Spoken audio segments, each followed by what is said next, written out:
Assalamualaikum warahmatullahi Ya, wabarakatuh, Ibu. Waalaikumsalam warahmatullahi wabarakatuh. Selamat siang, Ibu. Selamat siang, Neng. Gimana Eh, ba- kabarnya, sehat? Alhamdulillah sehat, Ibu. Bagaimana dengan kabar Ibu? Sehat? Alhamdulillah, Neng. Samentawi saya nama insya Allah mudah salah jeung nage sehat. Amin. Ya, Insya Allah. alhamdulillah ya, Bu. Eh, Pertama-tama mungkin saya mau minta maaf terlebih dahulu ya, Bu, karena telah mengganggu aktivitas Ibu untuk hari ini. Yang tadinya ya semalam saya sudah mengabari Ibu untuk melakukan eh, wawancara seperti ini, dan karena terkendala dengan ya waktu Ibu yang lagi ada acara, begitu juga dengan saya di sini. Jadi kita mungkin menggunakan dengan Zoom. Ya, Ya, tidak apa-apa, Neng. ya. Alhamdulillah ya Bu. Meskipun saya tidak secara langsung dapat bersilaturahmi langsung ke sekolah Ibu, tapi kita alhamdulillah bisa melaksanakan melalui Zoom hari ini. Ya, Alhamdulillah. Syukur memang Ibu sampaikan pada hari ini. Alhamdulillah bisa bersilaturahmi dengan Bu Irma ya. Ya. Walaupun kita jarang sekali bertemu. Tadi Bu Irma dari malam itu Bu Irma sudah menghubungi. Alhamdulillah pada hari ini memang kita buku 2.30 atau 1.30 ada ujian untuk perubahan jabatan dari guru ke pengawas. Alhamdulillah hari ini kita bisa doanya mudah-mudahan lancar segala sesuatunya. Amin. Kemudian alhamdulillah hari ini bisa bersilaturahmi dengan Bu Irma walaupun di Maya ya Bu Irma. Ya, Insya Allah mudah-mudahan tidak mengurangi segala sesuatunya. Iya, alhamdulillah saya ucapkan banyak-banyak terima kasih Ibu. Ibu yang sekarang lagi sibuk tapi sudah menyempatkan waktunya. Insya Allah bukan Mungkin di sini Bu, mungkin saya di sini sekarang ada tugas guru penggerak di angkatan 8, yaitu tentang demonstrasi kontekstual 3.1, yaitu tentang kebijakan keputusan nilai-nilai kebijakan keputusan sebagai pemimpin. Mungkin di sini saya akan belajar banyak kepada Ibu untuk lebih menambah pemahaman saya terhadap tentang kebijakan nilai-nilai kebijakan sebagai pemimpin.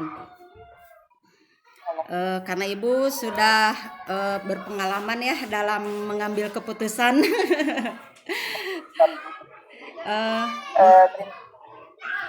Terima kasih Bu Irma atas kepercayaannya. Sebetulnya kalau misalkan tadi Bu Irma bilang bahwa saya sudah lama, sebetulnya memang baru seumur jagung mungkin ya Bu Irma. Saya di mungkin boleh perkenalan dulu Bu Irma. Oh iya, Ibu, saya izinkan perkenalkan dulu, Ibu dari sekolah mana ya gitu. Assalamualaikum warahmatullahi wabarakatuh. Waalaikumsalam warahmatullahi wabarakatuh. Ya, Ismia Sumiati. Saya di SD Gandasari sebagai kepala sekolah baru dari tanggal 2 Januari 2023 sehingga sampai saat ini mungkin baru sekitar 8 bulan menjabat sebagai kepala. Sebetulnya ketika diberikan amanah untuk wawancara pada hari ini, sebetulnya masih banyak sekali hal-hal yang memang belum saya pahami berkaitan dengan opsi kepala sekolah. Namun dengan seiring berjalannya Cesinya.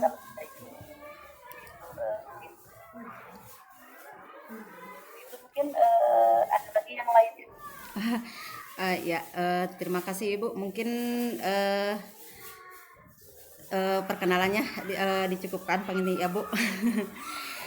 Untuk mempersingkat waktu karena Ibu tadi kebetulan Ibu lagi sibuk juga ya Bu. Untuk mempersingkat waktu, mungkin di sini saya akan mengajukan beberapa pertanyaan kepada Ibu tentang nilai-nilai kebijakan seorang pemimpin. Karena mungkin tadi meskipun kata Ibu baru seumur jagung, namun saya percaya bahwa Ibu sudah menguasai lah. Karena saya dengar Ibu Insya juga Allah, amin, ya. merupakan guru penggerak gitu. Insya Allah. Eh, mungkin Ya, Bu Irma. di sini Bu, yang pertama yang saya ajukan itu eh, bagaimana Ibu dapat mengidentifikasi kasus-kasus yang merupakan apakah itu dilema etika atau bujukan moral. Subhanallah ya, pertanyaannya memang luar biasa dan itu sesuatu yang memang selalu menjadi apa ya, menjadi dilema dalam sebuah dalam sebuah kepemimpinan. Mungkin tapi insya Allah mudah-mudahan jawabannya apa namanya itu bisa mewakili. Nah ini Pak Irma berkaitan dengan kasus yang merupakan dilema etika ataukah itu moral, memang ketika dihadapkan pada sebuah masalah atau kasus dapat kita identifikasi Bu Irma dengan mudah apakah ini kasus rujukan moral ataukah dilema etika. Nah, biasanya kalau jika itu kasus rujukan moral itu biasanya benar atau salah, jadi benar dengan salah biasanya seperti itu yang disebut biasanya itu disebut kasus rujukan moral.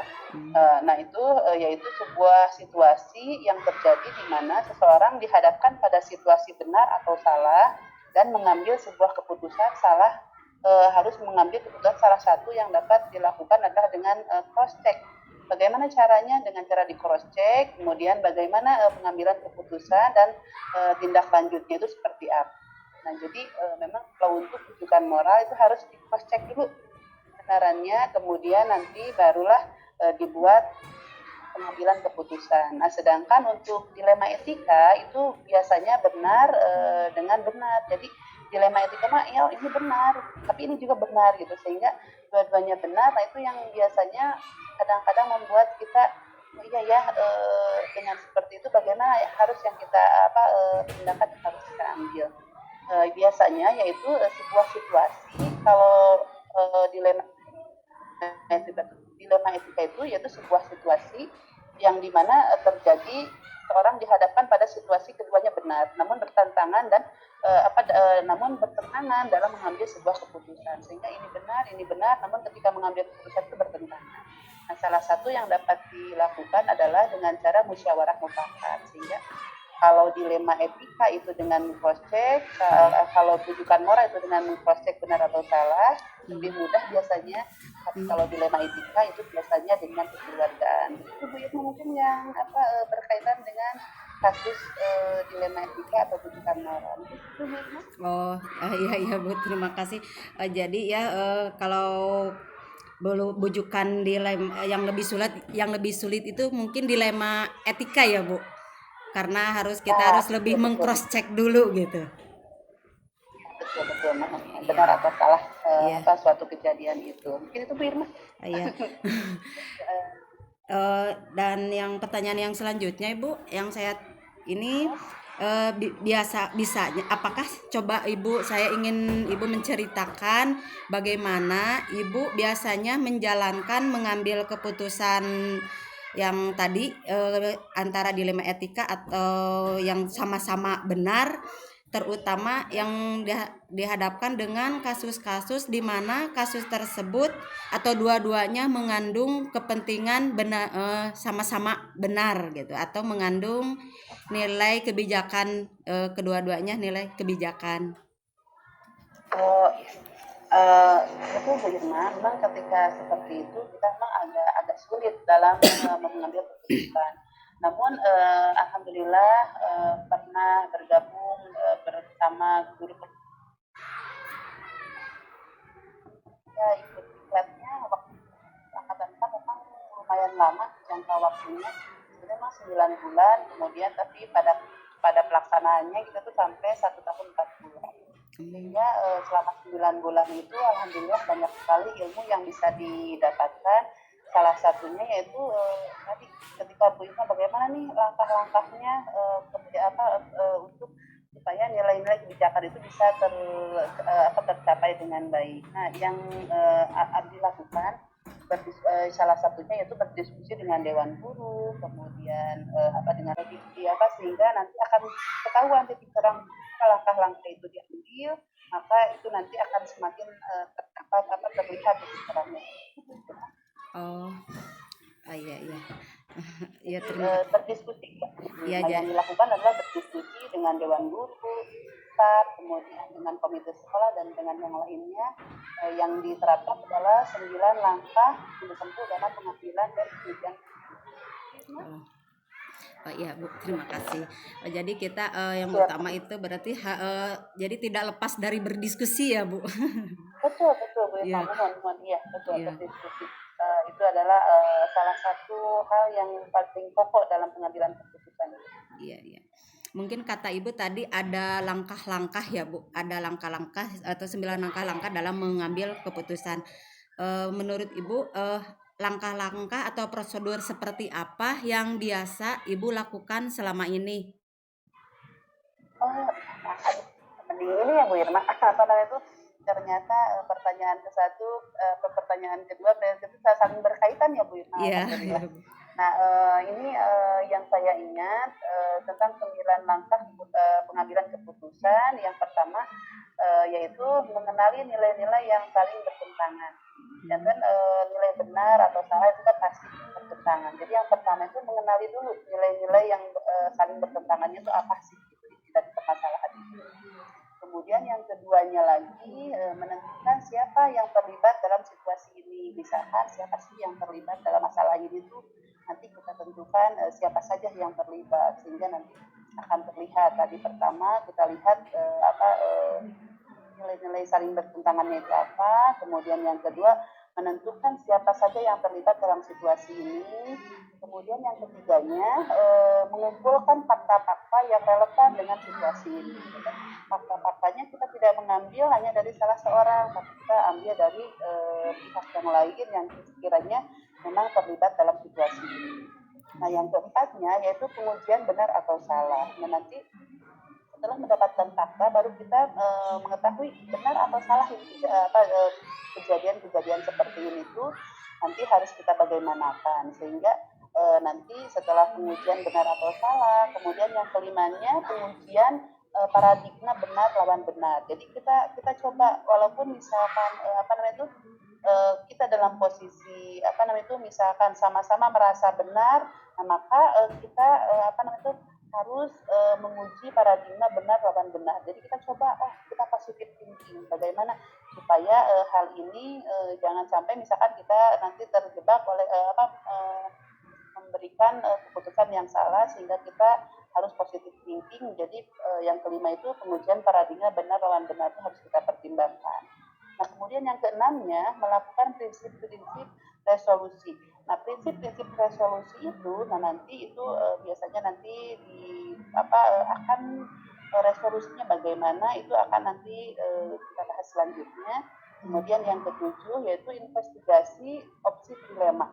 Nanti Bu Irma akan mendapatkan nih apa sih investigasi opsi dilema itu nanti insya Allah di guru penggerak nanti akan mendapatkan bagaimana sih seperti bagaimana cara memberikan investigasi opsi dilema itu. Yang kedelapannya, barulah kita setelah segala sesuatunya dari tahap 1 sampai ke 7 kita laksanakan, barulah di tahap ke-8-nya kita ambil keputusan. Nah, setelah kita ambil keputusan, kemudian lihat lagi keputusan dan refleksi. Ambil waktu itu misalkan keputusan yang terbaik, tapi kita tetap ambil keputusan setelah lihat lagi keputusan yang sudah kita ambil baru refleksikan. Kalau misalkan keputusan yang kita ambil memang baik, ya alhamdulillah berarti kita refleksikan, berarti nanti untuk tindakan selanjutnya ketika ada kasus-kasus yang sama kita dapat berarti kita sudah dapat gambaran seperti itu. Kalau ternyata keputusannya masih kurang tepat, nah berarti nanti kita setelah refleksi kita perbaiki lagi keputusan yang lebih baik untuk semuanya. Ini seperti itu. Jadi meskipun sudah ada keputusan, tapi kita harus jangan lupa merefleksikan keputusan tersebut ya Bu. Pasti, Irma, itu yang paling penting adalah refleksinya sehingga keputusan yang kita ambil betul-betul keputusan yang terbaik, karena kalau misalkan kita hanya sampai di membuat keputusan kemudian tidak direfleksikan, nanti biasanya sudah saja jadi pembahasannya kadang-kadang suka mengambang gitu. Jadi dengan seperti itu, Ya, dengan betul, Bu. kita merefleksikan, jadi mudah-mudahan keputusan yang kita ambil adalah keputusan yang terbaik. Oh, siap. Iya. Mungkin pertanyaan selanjutnya Ibu, eh, hal-hal apa saja yang selama ini yang Ibu anggap bahwa yang efektif dalam mengambil keputusan pada kasus-kasus yang terutama di dalam dilema etika. Jadi yang lebih efektifnya seperti apa gitu, Bu? Nah, Bu Irma, biasanya ketika kita berhadapan dengan dilema etika, hal yang cukup efektif dalam pengambilan keputusan pada kasus dilema etika adalah menggunakan 3 prinsip resolusi yang tadi, yang sudah Ibu bahas. Ada 3 prinsip resolusi.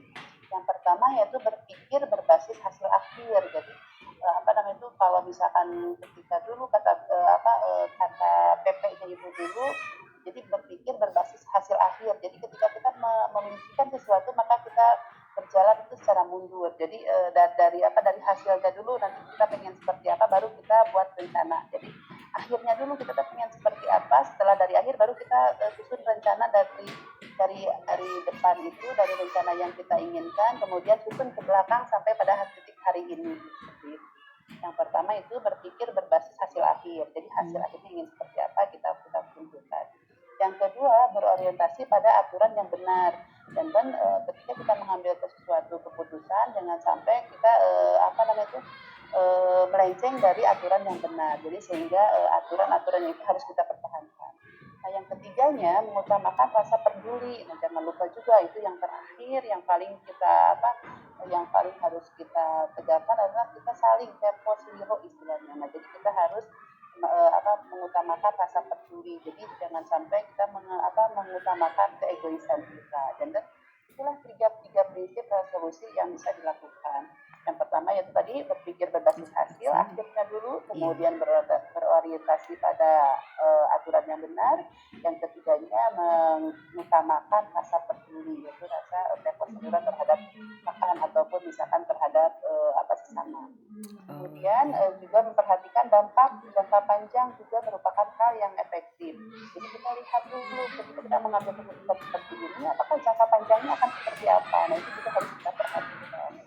Nah, selain itu juga seringkali saya melakukan diskusi dengan para guru dan pemangku kepentingan di sekolah untuk menyelesaikan sebuah kasus atau permasalahan.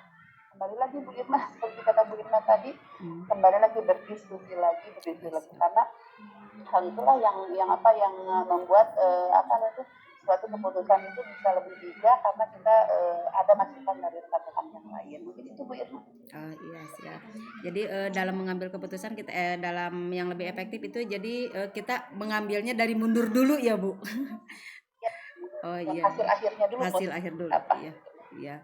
Ya karena tadi tidak lepas dari diskusi mungkin ya, Bu. Jadi kita harus selalu karena dalam berdiskusi kita bisa bertukar pengalaman ya, seperti sekarang saya mendapatkan pengalaman dari Ibu dan pemahaman yang lebih lagi dari Ibu. Alhamdulillah Bu Irma. Mungkin selanjutnya Bu, di sini Ya, apakah Ibu memiliki sebuah tata kala atau jadwal tertentu dalam sebuah penyelesaian kasus dilema etika? Apakah Ibu menyelesaikan secara di tempat atau memiliki sebuah jadwal untuk menyelesaikan permasalahan tersebut? Oh ya betul. Salah ya, yang namanya kasus terkadang tidak datang begitu tidak direncanakan ya Bu Irma ya, terkadang dan tergantung seberapa mendesak dan seberapa besar pengaruh terhadap lembaga yang saya pimpin. Dan biasanya begini Bu, kalau misalkan berkaitan dengan kasus itu kan tidak bisa sekarang kasus apa dulu yang diselesaikan. Kadang kasus itu kan datangnya tiba-tiba gitu, dan itu kadang-kadang itu tadi tergantung seberapa mendesak dan seberapa besarnya pengaruh terhadap lembaga yang memang memerlukan waktu dan dari pihak lain yang terlibat, maka saya membuat alokasi waktu khusus. Itu memungkinkan langsung diselesaikan di tempat, maka langsung diselesaikan. Sehingga untuk prosedur yang dijalankannya yaitu menyadari dampak dari pilihan yang dibuat, mengetahui nilai-nilai keputusan yang diambil dan buat keputusan. Sehingga kalau misalkan untuk membuat keputusan yang mendesak, nanti tapi harus tetap tidak ada praktis dari pilihan yang dibuat. Itu yang paling penting. Jadi walaupun mendesak harus segera diselesaikan, itu harus dilihat dulu dampaknya seperti apa. Kemudian yang keduanya mengetahui nilai-nilai keputusan yang diambil. Oh nanti nilai-nilai yang diambil itu seperti apa, nanti baru buat keputusan. Itu mungkin yang Irma. Jadi waktunya fleksibel, berarti tidak harus ada waktu-waktu tertentu. Tapi kalau mendesak bisa langsung diselesaikan. Kalau tidak mendesak nanti bisa berdiskusi tadi dengan pihak-pihak yang terkait. Itu mungkin Irma. Ya siap. Jadi kita jangan terlalu, meskipun itu keputusannya harus keputusan mendesak, tapi kita jangan lupa jangan terlalu terburu-buru gitu ya Bu. Betul sekali Bu Irma. Ya, betul sekali Bu Irma. Harus seperti itu. Iya siap Bu. Mungkin dari tadi seperti yang Ibu sudah jelaskan, hal-hal apa saja yang selama ini yang menjadi tantangan Ibu dalam pengambilan keputusan, terutama pada kasus dilema etika. Oh iya betul Bu Irma. Nah ketika saya harus memutuskan persoalan yang berkaitan dengan permasalahan misalnya rasa kasihan pada pihak-pihak tertentu, di situ saya terkadang merasa sangat sulit Bu Irma. Namun saya kembalikan lagi pada nilai-nilai yang saya pegang teguh, kemudian dan aturan yang berlaku, serta tidak lupa kepedulian terhadap sesama juga harus saya pertimbangkan. Dan ketika misalkan Birna bertanya hal-hal apa saja yang selama ini merupakan tantangan, itu tantangannya terkadang hati nurani Birna. Antara hati nurani, kemudian antara ketegasan, kemudian merasa terpopuler dengan rekan sejawat, sehingga memang itu yang membuat dilema dalam tadi persoalan yang berkaitan dengan perasaan tadi memang sulit, namun saya kembalikan lagi pada nilai-nilai yang saya pegang. Kemudian tidak lupa kepedulian terhadap sesama pun juga harus saya pertimbangkan. Yang saya tangkap jadi yang ketika sulit itu ketika berbenturan antara peraturan dengan hati nurani, begitu ya Bu? Betul sekali Bu Irma. Itu yang memang selama ini belum bisa kami kalau tegas tuh belum bisa tegas sepenuhnya tegas, tapi kembali lagi ya tadi mempertimbangkan itu rasa toleransi antar sesama yang memang agak sulit dari situ. Ya memang betul Bu. Itu yang lebih sulit. Betul. Dari apakah memiliki faktor-faktor Bu, apakah ada seseorang atau faktor-faktor yang selama ini yang dapat mempermudah Ibu untuk membantu Ibu dalam pengambilan kasus-kasus yang dilema etika? Oh iya, betul Bu Irma, tentunya ada ya Bu Irma. Yang membantu tentunya ada. Insya Allah sebagai seorang kepala sekolah tentunya saya harus mampu membuat keputusan dengan berdasarkan nilai-nilai kebijakan yang saya pahami. Saya tidak bisa memaksakan diri dengan segala sesuatu yang saya miliki. Namun ketika seperti itu maka saya pun melibatkan Dewan Guru misalkan dengan pihak-pihak terkait dalam mengambil keputusan selama ini, karena menurut saya hal itu baik untuk siswa maupun lembaga, karena dengan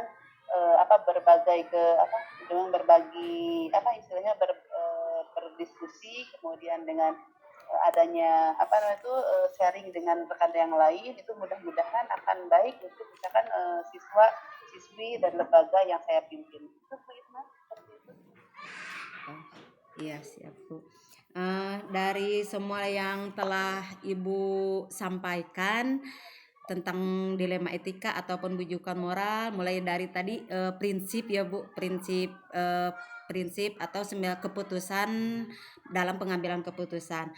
Begitu juga dengan Ibu, mungkin meskipun baru seumur jagung, kata Ibu ya tadi seumur jagung jadi kepala sekolah, namun Ibu juga mungkin untuk selama itu gitu mempunyai pembelajaran yang dapat Ibu petik dalam pengambilan keputusan dari Ibu gitu. Oh iya, betul Bu Irma.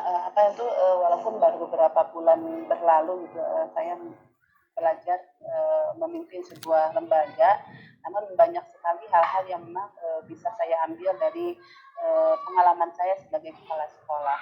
Nah, pembelajaran yang dapat dipetik dari pengalaman saya dalam pengambilan keputusan dilema etika, yaitu saya harus mengambil keputusan yang bertanggung jawab. Itu intinya bahwa ketika seperti itu saya harus mengambil keputusan yang bertanggung jawab. Itu yang paling utama, yang di dalamnya meliputi nilai-nilai kebijakan, kemudian nilai-nilai kebijakan dalam diri, kemudian prinsip-prinsip pengambilan keputusan, kemudian paradigma berpikir, dan langkah-langkah pengambilan keputusan yang menjadi dasar pengambilan keputusan yang bertanggung jawab.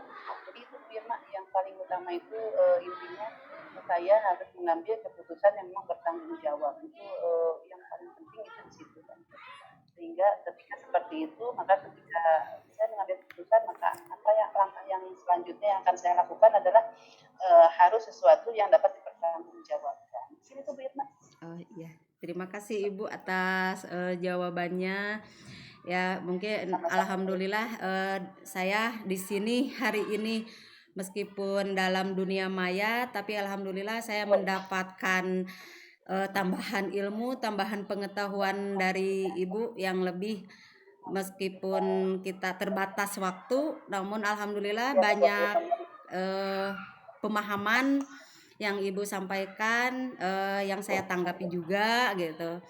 Dan alhamdulillah hari ini saya sangat bersyukur saya menambah lagi pengetahuan selain dari pelatihan atau materi dari modul ajar yang sedang saya lakukan, yang saya pelajari hari ini. Ternyata ya tadi yang kata Ibu disampaikan bahwa itu kita dalam mengambil keputusan itu harus mundur dulu. Nah, itu mungkin itu yang saya tangkap gitu ya, Bu. Ternyata oh iya, ternyata itu mungkin dari saya bukan apa yang namanya miskonsepsi lah gitu. Kemarin kan saya harus mempertanggungjawabkan seperti apa. Nah, ternyata hasil akhir itu seperti apa. Nah, alhamdulillah hari ini saya mendapat pencerahan dari Ibu bagaimana apa maksud dengan hasil akhir itu. Nah, ternyata dalam hasil akhir itu kita harus, kata Ibu tadi, mundur gitu. Mohon. Iya. Bu Irma, mohon ya, terima kasih Bu.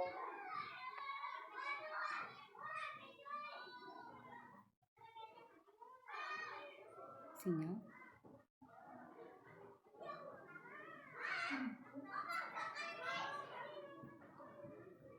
Di kegiatan penggerak, namun alhamdulillah walaupun kita bertemu di dunia maya, namun saya kembali semangat kembali apa yang sudah dipelajari di guru penggerak. Mudah-mudahan segala sesuatunya bisa berjalan lancar. Amin. Kemudian harapannya, doanya mudah-mudahan Bu Irma pun bisa segera menuntaskan kegiatan di guru penggerak. Amin. Karena ternyata dengan ikut guru penggerak ternyata memang betul kemudahan demi kemudahan.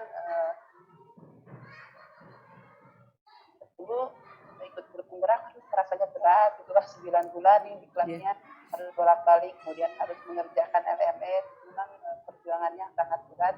Tapi alhamdulillahnya hari ini berbuah manis. Doanya hari ini pun jam 1.30 nanti ya Ibu akan mengikuti tes untuk uji kompetensi dari perubahan jabatan fungsional dari guru menjadi pengawas sekolah. Doanya begitu dan lancar. Iya, sama-sama Ibu. Ibu juga mudah-mudahan berjalan dengan lancar. harapan kita atau cita-cita yang kita inginkan berjalan dengan lancar dan tercapai. Terutama mungkin yang tadi Ibu akan ada ujian ya Bu. Mudah-mudahan berjalan dengan lancar juga Ibu.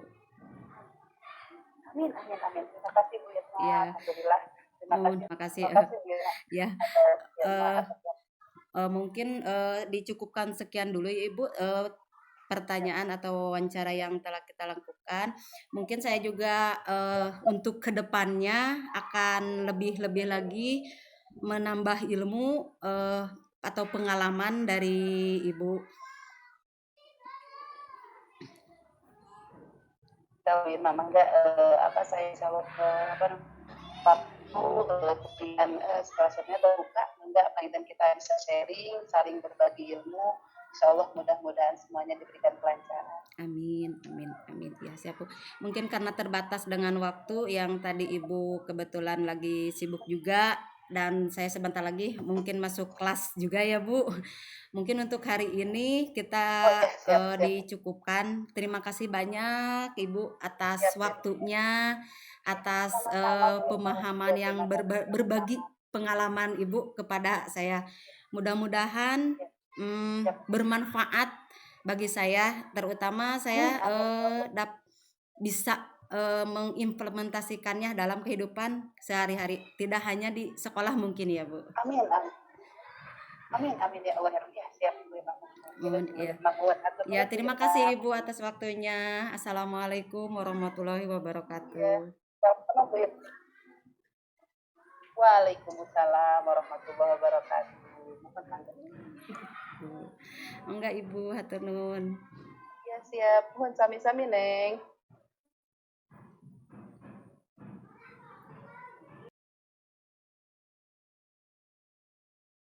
Assalamualaikum warahmatullahi wabarakatuh. Waalaikumsalam warahmatullahi wabarakatuh. Sebelumnya Bapak, saya minta maaf telah mengganggu aktivitas Bapak hari ini. Di sini saya ada tugas demonstrasi guru penggerak Pak tentang demonstrasi kontekstual, yaitu di mana terkait dengan pengambilan keputusan berbasis nilai-nilai kebajikan sebagai pemimpin. Itu Bapak di sini berperan sebagai pemimpin sekolah saya sendiri ya Pak, SDN Pemedal Harti di sini. Di sini saya meminta waktu Bapak untuk saya wawancarai tentang pengambilan keputusan. Apakah Bapak berkenan? Ya, berkenan. Terima kasih Bapak.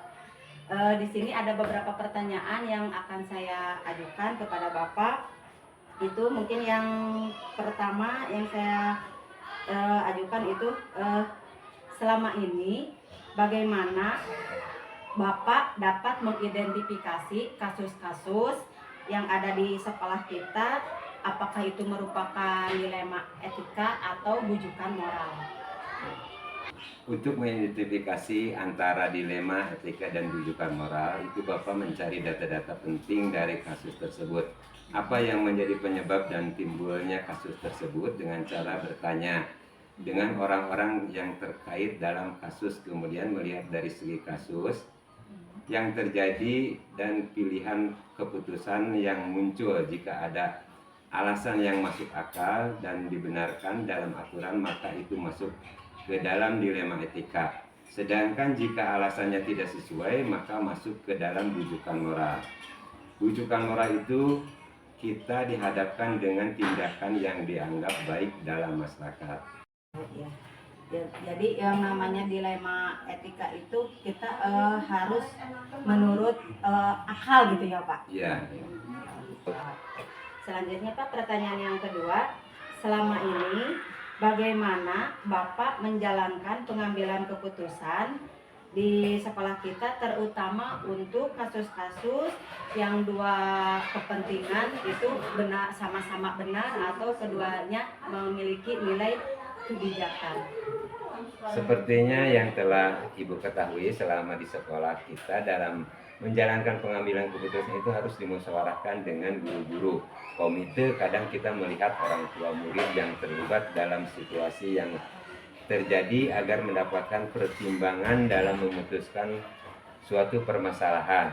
di mana mengambil keputusan berdasarkan kebijakan dan kepentingan yang menyangkut orang banyak, sehingga keputusan tidak murni dari Bapak selaku Bapak Kepala Sekolah, tapi sudah dimusyawarahkan atau didiskusikan. Ya betul sekali ya Pak. Jadi kita itu sering melakukan yang namanya musyawarah. Ya. Untuk selanjutnya Pak, langkah-langkah atau prosedur seperti apa yang biasa Bapak lakukan selama ini dalam mengatasi dalam mengambil keputusan? Terkait pada keputusan, langkah-langkah ketika ada kasus, Bapak terlebih dahulu mengidentifikasi kasus ini terkait kasus apa, permasalahan apa, dan penyebabnya. Kalau terkait murid, kita mencari terkait fakta-fakta atau informasi terkait murid. Kalau mengenai kasus guru, mencari fakta-fakta tentang guru. Setelah informasi terkumpul, kemudian mengadakan rapat untuk mendiskusikan atau musyawarah dengan guru-guru. Dalam rapat tersebut, guru-guru menyampaikan pendapatnya sebagai bahan pertimbangan, kemudian memutuskan keputusan yang terbaik yang berdasar pada nilai-nilai kebajikan dan yang ada dan dapat dipertanggungjawabkan.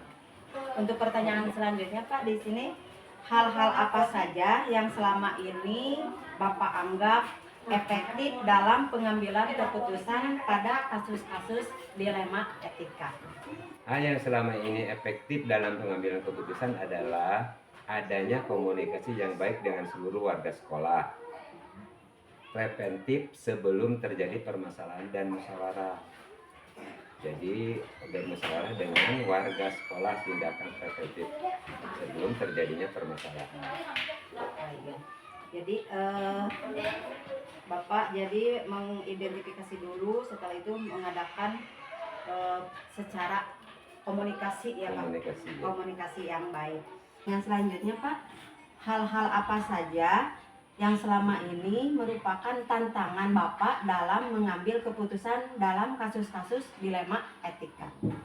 Tantangan dalam pengambilan keputusan adalah kurangnya kesadaran orang tua dan akan aturan, sehingga terkadang keputusan yang diambil tidak sesuai dengan aturan yang ada, tetapi keputusan menyangkut rasa kemanusiaan atau hati nurani. Oh ya, betul ya Pak. Jadi seperti yang sekarang kita hadapi, Ya. itu kita justru lebih mengambil kebijakan itu lebih ke kemanusiaan Atau ya, nurani. ya, karena tadi jadi tantangannya adalah kurangnya kesadaran dari orang tua. Iya betul Pak.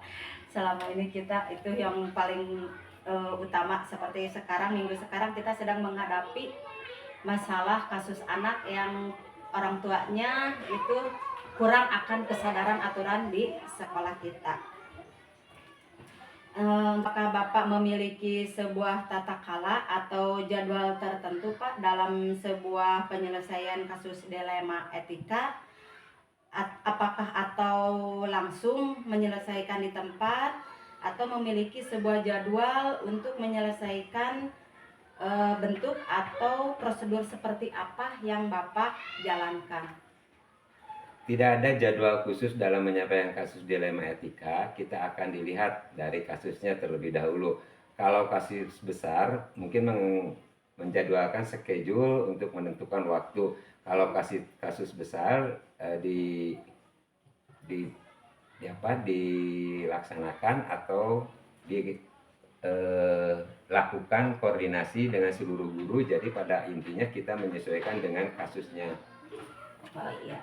Jadi kalau kasus kecil itu secara langsung aja diselesaikan dengan musyawarah dengan para guru. Oh iya.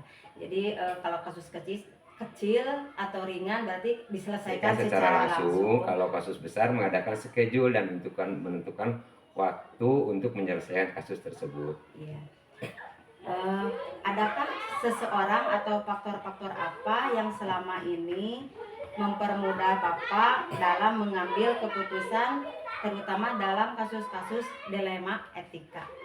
Yang biasa membantu mempermudah dalam pengambilan keputusan adalah dengan para guru. Jadi bermusyawarah dengan para guru untuk mempermudah mengambil keputusan. Untuk pertanyaan selanjutnya Pak, dari semua yang telah Bapak sampaikan barusan tentang dilema etika ataupun keputusan yang Bapak ambil selama ini, pembelajaran apa yang dapat Bapak petik dari pengalaman Bapak selama ini dalam mengambil keputusan? Pembelajaran yang dapat dipetik adalah perlu memperhatikan budaya lingkungan sekolah untuk mengambil keputusan dalam setiap keputusan kasus.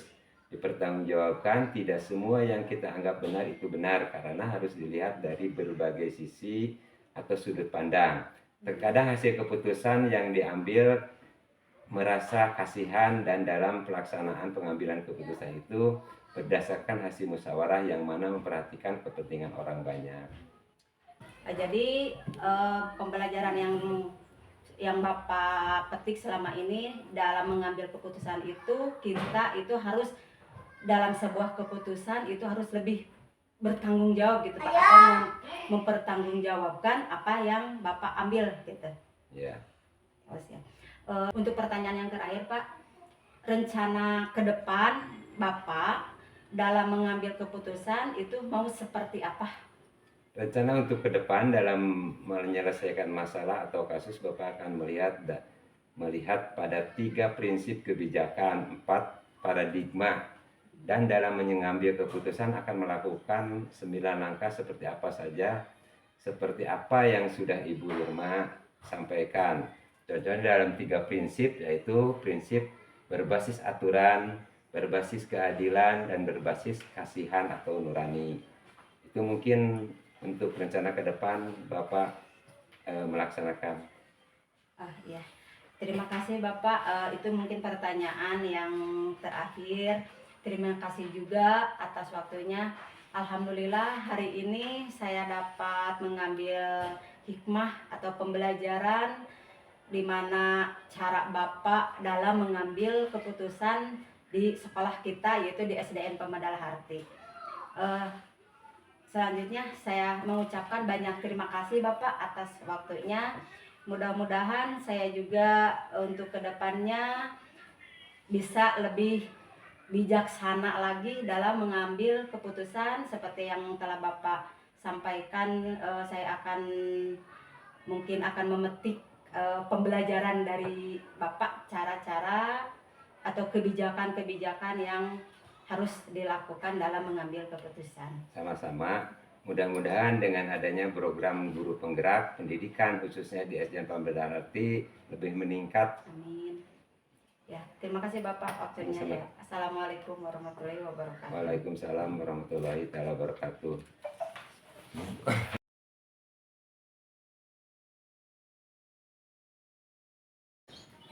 Assalamualaikum warahmatullahi wabarakatuh. Waalaikumsalam warahmatullahi wabarakatuh. Sebelumnya saya minta maaf kepada Bapak yang telah mengganggu aktivitasnya hari ini, karena sudah mengganggu waktu istirahatnya mungkin hari ini, karena beberapa hari ke belakang kita sudah membuat jadwal atau membuat janji ya Pak untuk bertemu di sekolah Bapak.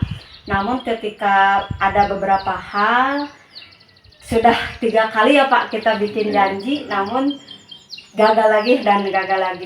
Dan alhamdulillah untuk hari ini kita dapat bertemu, saya terutama dapat bisa bersilaturahmi kepada Bapak. Di tujuan pertama ke sini saya Pak, yaitu yang tadi pertama saya sejak silaturahmi kepada Bapak. Iya. Dan yang kedua di sini saya kan lagi ikut calon guru penggerak angkatan 8. Saya di sini mendapatkan tugas demonstrasi kontekstual, yaitu tentang nilai-nilai kebajikan seorang pemimpin dalam mengambil keputusan. Nah, kebetulan Bapak sudah lama menjabat sebagai kepala sekolah, dan kebetulan juga ya Bapak menjabat di 2 sekolah ya Pak? Iya, sekolah. Oh ya, coba Bapak di sekolah mana saja Pak? Alhamdulillah Bapak mulai Januari 2023 di rotasi ke SD Pasir Bogor 2 Bu. Yang sebelumnya di SD Wangun selama 2 bulan di pesisian. Alhamdulillah mungkin pertimbangan dari pihak pejabat terkait mungkin karena usia udah ini gitu ya, masih ada yang proporsi diangkat, beliau bisa masih muda gitu, masih fresh, ditempatkan yang jauh untuk sekarang ya. Dan kebetulan juga di Kecamatan Sindangkerta ini kepala sekolah sangat kurang, tidak sesuai dengan jumlah kekosongan ya, akhirnya mau tidak mau Bapak menjabat PLT di SD Cinangga. Oh, jadi untuk intinya di Pasir Bogor, PLT ya. PLT-nya di Cinanga. PLT-nya di Cinanga. Oh, kalau yang tahun kemarin itu Bapak di SD Sirnagali. Sirnagali Ya. sama Desa apa? Lamunsari Desa sama Lamunsari. SD Marga Mulia. Oh, 3 Pak? Waktu di Sirnagali sebelum rotasi Bapak menjabat juga sebagai PLT. Oh, jadi sempat. Mantap ya Pak. Jadi pengalaman Bapak sudah banyak sekali karena mungkin tadi di lingkungan sekolah apalagi dalam satu waktu dengan sekolah dengan tempat yang berbeda dan situasi pun pasti berbeda ya Pak. Tentu banyak sekali pengalaman Bapak dalam mengambil keputusan. Alhamdulillah banyak sekali suka dukanya. Yang penting banyak sukanya aja Pak. Suka dukanya ya, pengalaman misalnya ada bahasa mengatakan lain ladang lain belalang, jadi beda tempat beda adat ya. Itu alhamdulillah jadi pengalaman buat Bapak untuk mengambil kebijakan-kebijakan. Ya, jadi di beda tempat otomatis kita harus menyesuaikan lagi ya Pak ya. Mungkin di sini Pak tadi kembali lagi ke tadi, saya kan di sini tujuan utamanya yaitu untuk mewawancarai Bapak sebagai kepala sekolah. Karena di sini tugasnya saya mendapat tugas itu mewawancarai kepala sekolah tentang kebajikan, nilai-nilai kebajikan, keputusan dalam mengambil keputusan sebagai pemimpin. Di sini akan saya ada beberapa pertanyaan yang akan saya ajukan kepada Bapak. Iya. Mungkin yang pertama itu kan kata Bapak seperti tadi ya, Bapak mulai banyak ada pengalaman, ada bahasa, ada tadi kata Bapak ada peribahasanya ya. Iya. Nah, di sini selama ini bagaimana Bapak dapat mengidentifikasi kasus-kasus yang telah Bapak alami atau yang telah terjadi baik itu di sekolah definitif ataupun PLT, mengidentifikasi apakah itu bujukan moral, apakah atau dilema etika. Ya, sebetulnya baik bujukan moral maupun dilema etika yang Bapak sekarang pegang sekolah itu, di luar sekolahnya pun ada kasus seperti itu kan, ya. Masalah bujukan moral atau dilema etika yang sekarang ini justru yang Bapak ini bujukan moral Bu. Ada kasus seorang guru di SD saya, guru itu ada 7 orang, 1 orang laki-laki, 6 orang perempuan. Nah, yang laki-laki itu beliau domisilinya di Kecamatan Parongpong, jauh. Ya, jauh. Beliau di sana berangkat jam 5, pulang ya sore gitu. Tapi beliau itu sangat kompeten di sekolah kami ini ya. Dan laki-lakinya cuma 1 beliau. Ya, beliau begitu Bapak datang ke sini, beliau minta rujukan ke Bapak, minta surat untuk mengisi biodata, beliau ingin pindah sekolah Bu. Oh, Ya, pindah itu. sekolah. Nah, jadi buat Bapak dilema juga kan? Ya. Dilema juga buat Bapak. Gimana Bapak ini? Ya, di suatu sisi butuh ya tenaga pendidik, Bapak sangat dibutuhkan sekali, apalagi beliau laki-laki satu-satunya ya, sangat Apalagi kompeten. kompeten ya Pak. Iya. Iya. Kompeten. Di suatu sisi kalau Bapak secara idealis itu risiko beliau ya, begitu diangkat kan bersedia ditempatkan di mana saja Iya. gitu kan, apalagi ini masih wilayah Kabupaten Bandung Barat ya. Yang Bapak takutkan dia karena ingin pindah di jalan ya dengan padatnya kendaraan, takut gimana gitu terjadi sesuatu hal, Bapak akan merasa bersalah gitu, iya. merasa bersalah gitu. Iya. Ya akhirnya mau tidak mau Bapak dengan berat hati Bapak mengizinkannya ya. Ya untuk menghandle di sini ya Bapak mencari, alhamdulillah sebelum Bapak dapat gantinya ya, walaupun beliau sebagai guru honorer yang sekarang Bapak yang baru ini guru honorer, alhamdulillah ya dia dilihat dari jasanya sudah linear juga ya, alhamdulillah. Begitu Bu. Kalau itu yang termasuk bujukan moral ya Bukan Pak. moral Pak. Kalau kira-kira kalau yang bujuk dilema etika itu ada ya? Ada nggak Pak? Ada dilema etika, ada beberapa kasus anak yang membutuhkan pelayanan khusus Bu. Seharusnya anak tersebut itu sekolah ke SLB Bu ya. Oh, iya. Sedangkan di kecamatan kami ini di Senengkerta belum ada SLB Bu. Oh iya, betul Ya Pak. belum ada SLB. Hmm. Kalau tidak diterima anak tersebut itu sebagai warga negara Indonesia sama punya hak Iya. dan kewajiban yang sama Bu. Iya, iya. Kalau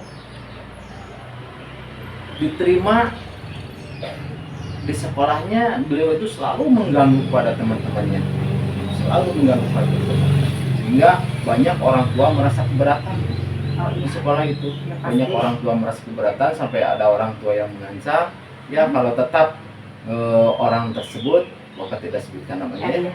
kalau orang tersebut tidak dipindahkan sekolahnya ya, atau tidak dikeluarkan di sekolah ini, biar saya yang akan keluar, katanya seperti itu Bu. Oh, ada salah satu orang tua ada yang ada beberapa Bu, Oh. ada beberapa. So anaknya itu tidak tenang, sedangkan di sekolah belajar harus tenang, Iya, nyaman gitu iya, kan. iya, betul.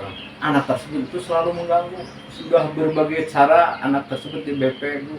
Hmm. Ya tetap karena ada kelainan mental Iya, mungkin. karena itu Ya. mungkin ada kelainan ya Pak. Iya. Jadi bukan anaknya yang nakal, karena itu ada kelainan gitu. Orang tuanya sampai menangis, sementara anaknya menyekolahkan, anaknya seperti itu.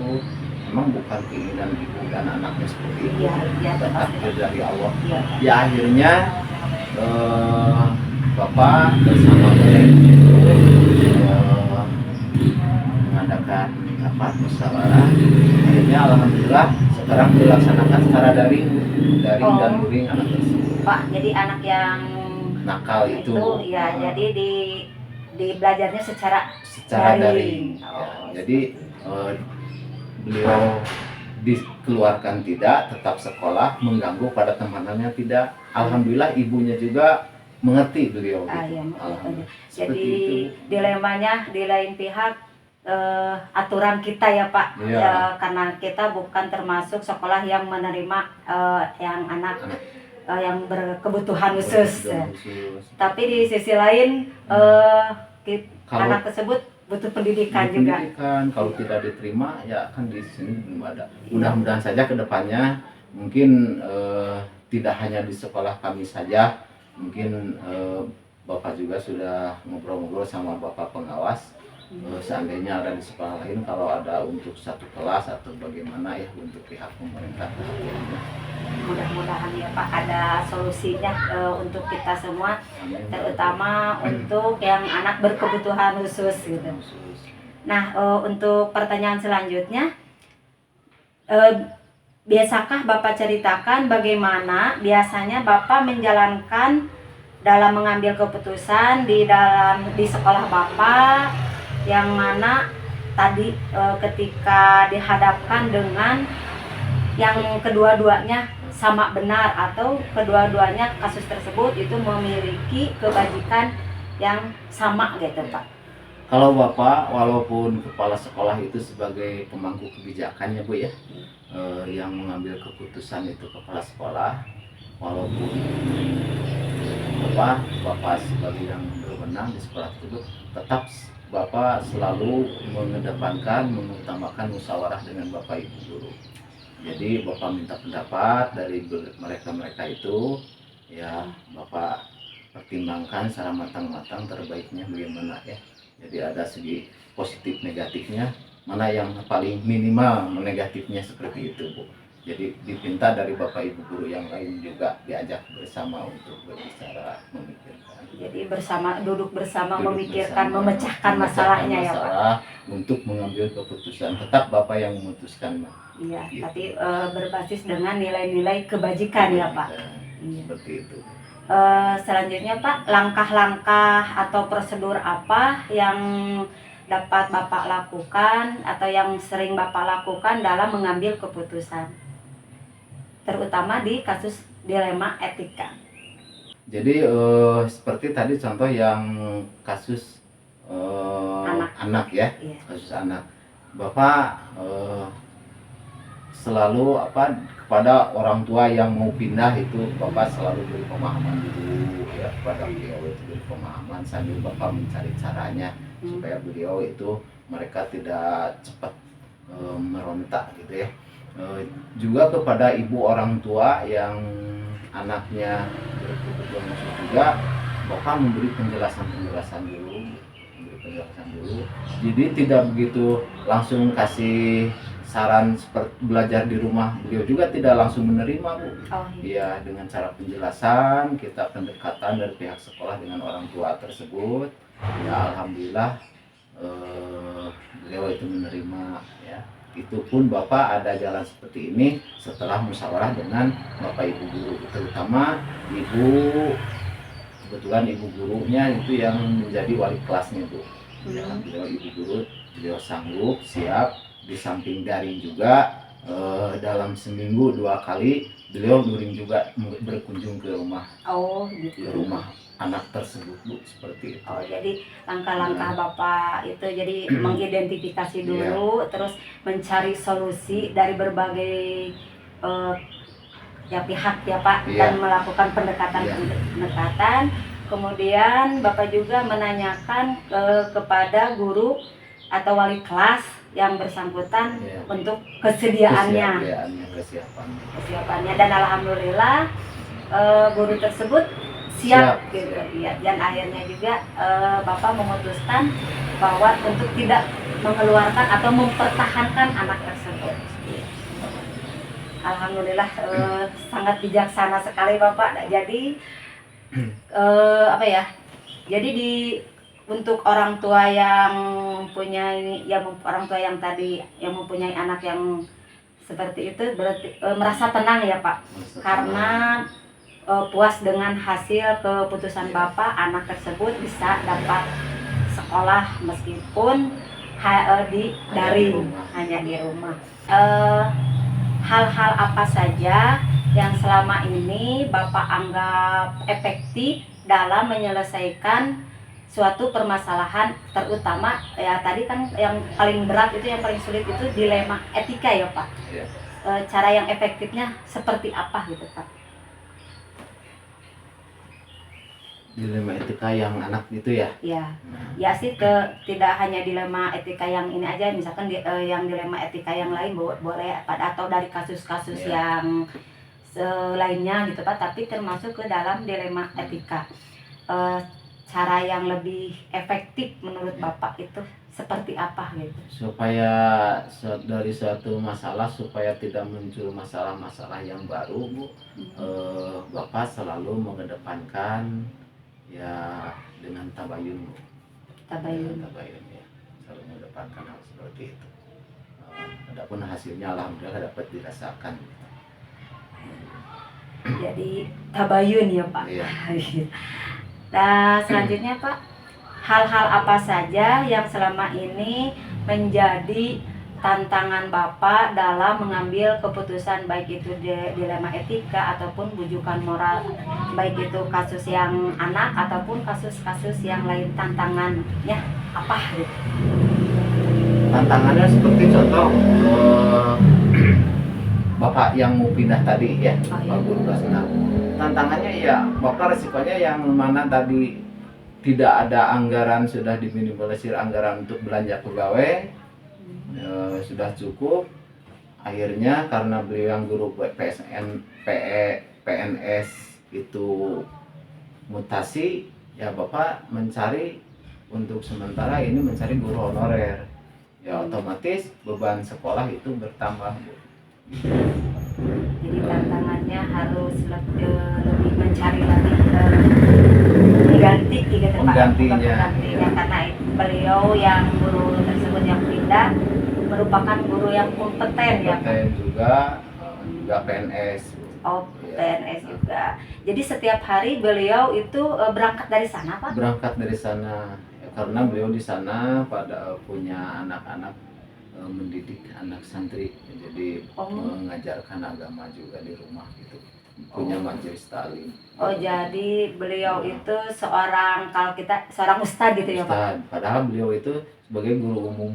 Oh, kalau basicnya guru umum. Iya, namun PAI. untuk di segi lingkungan mungkin beliau sebagai Ustadz.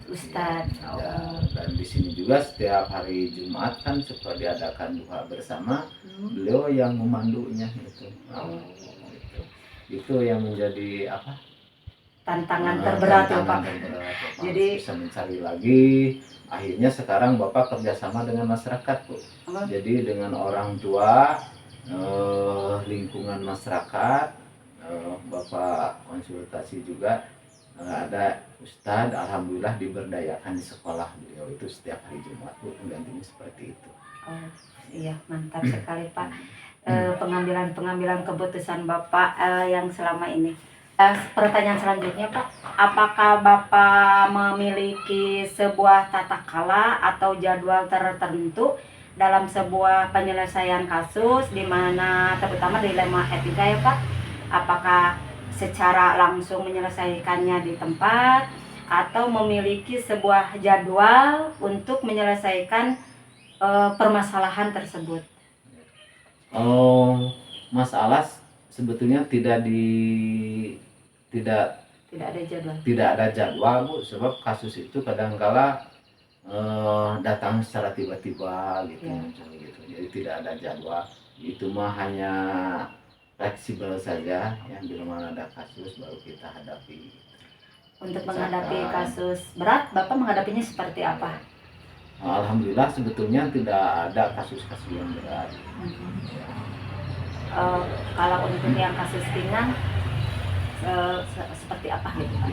Dilaksanakan dengan Bapak tidak mengambil keputusan sendiri seperti yang tadi Bapak jelaskan.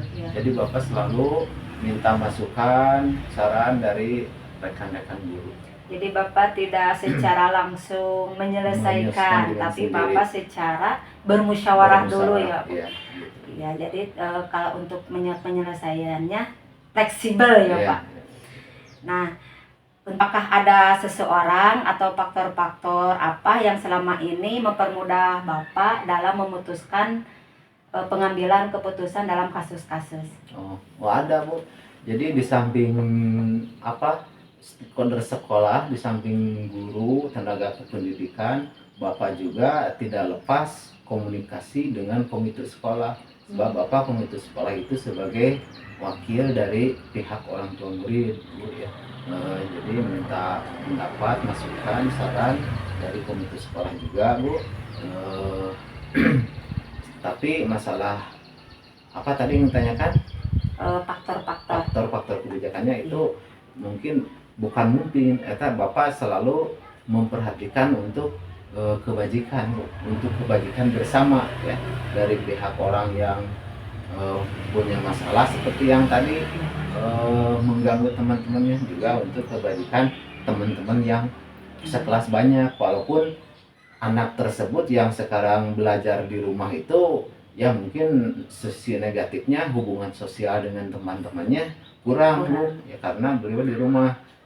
Tapi walaupun kurang, beliau tetap diuntungkan, tidak dikeluarkan di sekolah, masih bisa belajar. Itu nilai-nilai kebajikannya. Juga yang lebih diperhatikan ini teman-temannya yang lain, ya orang banyak juga. Alhamdulillah beliau menjadi belajar dengan tenang. Itu yang diutamakan nilai kebajikan untuk semua. Jadi Bapak faktor yang utama itu adalah memperhatikan nilai-nilai kebajikan ya Pak. Dan seseorang yang dapat membantu memutuskan dalam mengambil keputusan itu selain dari guru-guru ada komite. Komite sekolah. Ya, iya. Pertanyaan yang selanjutnya Pak, dari semua hal yang Bapak telah sampaikan barusan ya, mulai dari bujukan moral ataupun bujukan atau dilema etika, begitupun dengan penyelesaian masalahnya, pembelajaran apa yang dapat Bapak petik dari pengalaman Bapak dalam mengambil keputusan? Pengalaman Bapak yang pertama, Bapak ini dalam mengambil keputusan tentunya harus dapat mempertanggungjawabkan, Bu. Jadi dari hasil keputusan itu apapun yang terjadi Bapak harus bisa mempertanggungjawabkan. Dan untuk mengantisipasi hal-hal tersebut, diantaranya tentu juga ada yang disebut dengan fakta integritas. Nah, untuk mengambil keputusan dengan orang tua murid pun juga di situ membuat pernyataan. Iya, pihak orang tua murid juga membuat pernyataan beliau siap untuk anaknya belajar di rumah secara daring.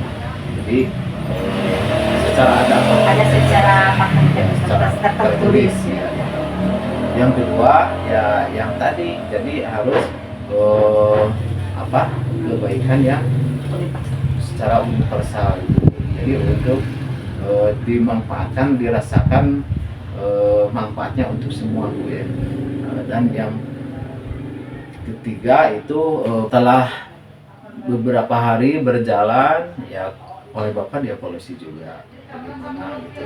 Dan juga kalau seandainya anak tersebut sekarang belum lama ya, sudah ada 2 bulan, nanti kalau ada perbaikan anaknya tersebut, tidak menutup kemungkinan dengan izin Allah anak tersebut bisa belajar lagi dengan teman-temannya seperti itu. Ya, belajar. Jadi Bapak meskipun tadi sudah memutuskan keputusan yang sudah diambil ya Pak, tapi Bapak mengevaluasi kembali hasilnya. Keputusan Bapak yang sudah dibuat. Terutama Bapak menegaskan pada guru wali kelasnya tersebut. Jadi jangan sampai dibiarkan begitu saja, harus dilihat hasilnya bagaimana, terutama perkembangan sosialnya. Kalau seandainya mau sekolah lagi, ya Bapak bisa dicoba lagi nanti di sekolah dengan teman-teman, bagaimana kalau ada efek jerah atau bagaimana kan bisa belajar lagi seperti biasa. Dievaluasi. Dievaluasi lagi. Jadi dievaluasi dan evaluasi lagi ya Pak. Jadi melibatkan lagi orang atau guru kelas ya untuk mengevaluasi keputusan Bapak. Pertanyaan yang terakhir Pak, untuk kedepannya rencana Bapak dalam mengambil keputusan suatu kasus itu mau seperti apa Pak? Untuk kedepannya ya sebetulnya sekarang juga sudah dilaksanakan gitu ya. Bapak tentunya akan mengambil 3 nilai kebajikan itu. Yang pertama tentang peraturan, ya, dilihat dari peraturan contoh guru yang memutasi kan menurut peraturan sekian tahun baru bisa ya. Yang kedua di pertimbangan juga tentang sosial ya, sosial beliau karena jauh gimana. Dan yang lebih kuat lagi Bu, ini kepedulian hati nurani Bapak.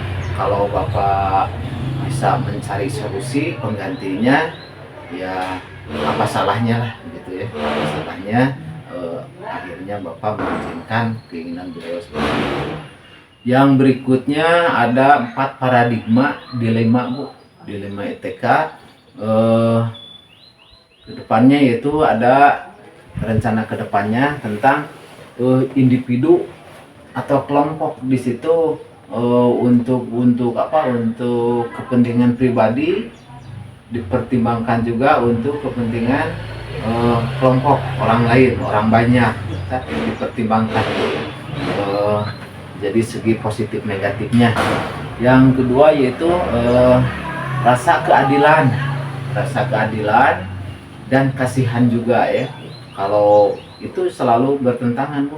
Secara keadilan dilihat dari yang tadi dari apa dari kebijakan, dari peraturan, ya, ya rasa keadilan lawan kasihan. Jadi kasihan juga pada anak tersebut belajar menjadi sendiri, Iya, gitu kan. jadi Kasihan, kurang sosialnya juga kurang ya Pak. sosialnya. Tapi teman-temannya yang lainnya terganggu, ya. Iya. Gitu. Jadi Jadi diperhatikan juga itu dalam masalah dilema etika, Ibu ya. Yang ketiga yaitu kebenaran bertentangan dengan kesetiaan, Bu ya. Itu juga menjadi acuan pertimbangan. Jadi kebenaran bertentangan dengan kesetiaan. Jadi kesetiaan beliau dalam melaksanakan tugas, ya kebenarannya kan benarnya harus di sini gitu ya. karena tadi peraturan dia Pak. Ya gitu kebenaran. Juga yang berikutnya yaitu jangka pendek lawan jangka panjang. Jadi jangka pendek lawan jangka panjang yang terakhirnya. Dan yang berikutnya yaitu ada 9 langkah keputusan. Dari 9 langkah keputusan itu nanti bisa Bapak informasikan di Sertiku ya. Di dalamnya yang intinya mah ada evaluasi, ada evaluasi dari keputusan-keputusan yang diputuskan oleh seorang kepala sekolah. Harus dievaluasi, intinya seperti Jadi itu. intinya kita mengevaluasi hasil keputusan ya Hasil Pak. keputusan 9 langkah itu yang itu. Oh, iya. Jadi alhamdulillah ya Pak, hari ini sangat banyak sekali pengalaman Bapak yang Bapak bagikan kepada saya, dan alhamdulillah saya mendapatkan pencerahan, memahami bagaimana seharusnya mengambil keputusan itu supaya tadi kata Bapak melihat nilai-nilai kebajikan orang banyak atau universal ya Pak. Dan alhamdulillah di sini saya juga mendapatkan pencerahan bagaimana seorang pemimpin itu harus lebih bijaksana, dan yang mungkin di sini yang paling utama itu yang saya dapat bahwa di dalam setelah kita mengambil keputusan kita itu harus dievaluasi lagi ya. Mungkin karena biasanya kalau kita sudah mengambil keputusan biasanya sudah gitu ya. Jadi tidak ada evaluasi ya Pak. Ya ternyata meskipun sudah ada keputusan tetapi kita harus mengevaluasi lagi ya Pak. Insya Allah dengan semakin banyak kasus sebetulnya kalau Ibu nanti seandainya sudah menjadi leader ya, ada kasus-kasus itu jangan merasa sedih justru itu Bu ada hikmahnya Bu. Iya, betul, Pak. Menjadi ilmu bagaimana caranya untuk menyelesaikan, mencari solusi menyelesaikan kasus tersebut. Jadi kasus tersebut menjadi sebuah tantangan Ya, pengalaman ya Pak. ya, Jadi membuat kita lebih dewasa lagi, lebih bijaksana lagi. Ya, dan alhamdulillah yang saya rasakan juga bukan hanya dalam kasus sekolah ya Pak, yang keputusan-keputusan yang harus diambil, dan alhamdulillah juga dalam kehidupan sehari-hari saya juga saya tidak luput dari arahan Bapak, karena Bapak itu merupakan guru saya waktu SD juga.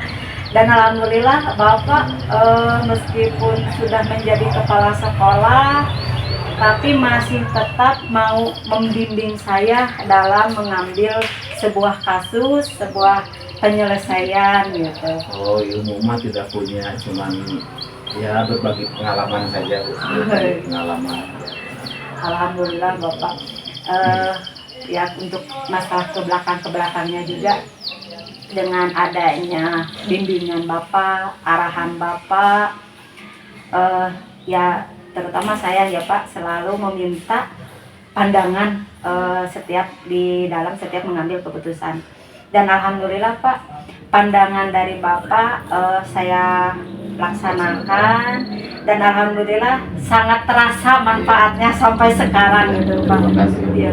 mungkin alhamdulillah saya sangat bersyukur masih bisa berkomunikasi dengan Bapak selaku guru waktu SD gitu Pak. Mudah-mudahan doanya juga Pak, mudah-mudahan saya lebih bijaksana seperti Itu itu Pak. keinginan Bapak dari dulu waktu di sekolah, waktu belajar, ini cita-cita Bapak mengharapkan yang melanjutkan di alumni ada yang melanjutkan di sekolah SD tersebut. Alhamdulillah, Alhamdulillah, cita-cita Bapak. Bapak dikabul Allah Subhanahu wa taala. Mudah-mudahan saja apa yang Ibu cita-citakan untuk memajukan di dunia pendidikan khususnya diberi kelancaran oleh Allah Subhanahu wa taala. Amin, amin ya Rabbal alamin. Makasih ya, terima kasih Bapak atas waktunya. Terima kasih juga atas Bapak selama ini tidak lepas untuk membimbing saya meskipun saya sekarang umur mungkin sudah tua ya Pak. Tapi Bapak Lebih tua lagi. masih tetap membimbing saya gitu. Alhamdulillah, saya sangat bersyukur sekali. Untuk mungkin untuk wawancaranya Pak, saya cukupkan sekian dulu.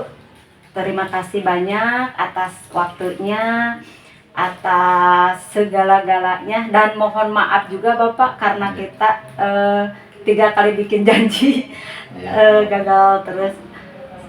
Untuk sementara mungkin dicukupkan sekian Pak. Ya, sama-sama Bu. Ya, semoga berhasil Bu apa yang dicita-citakan Ibu. Amin ya Pak. Ya. Assalamualaikum warahmatullahi wabarakatuh. Waalaikumsalam warahmatullahi wabarakatuh.